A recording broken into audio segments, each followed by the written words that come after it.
भावी वर्षासाठी नव्हे भावी आयुष्यासाठी सुद्धा त्यांना आपल्याला चांगल्या शैक्षणिक शुभेच्छा द्यायच्या आहेत. तर शिर्के मॅडम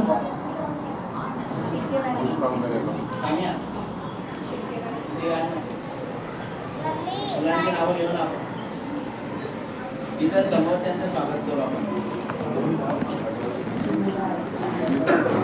आपले सध्याचे इयत्ता पहिली ते 8वीचे विद्यार्थी समोर बसलेले आहेत. सकाळ आणि दुपार सत्रातील तुमच्या समोर हे नवनवीन उल्हासित आणि आश्चर्यचकित चेहरे जे दिसत आहे हे आपल्या शाळेतील भावी बंधू भगिनी आहेत. आपले छोटेसे या सगळ्यांची आपल्याला भविष्यामध्ये काळजी घ्यायची आहे, त्यांना चांगलं शिक्षण द्यायचं आहे, त्यांना सुरक्षा द्यायची आहे. आणि तुम्ही सर्व पहिली ते 8वीचे विद्यार्थी आणि विद्यार्थिनी या विद्यार्थ्यांचे मोठे भाऊ बहीण आहात आणि मोठ्या भाऊ बहिणांच्या नात्याने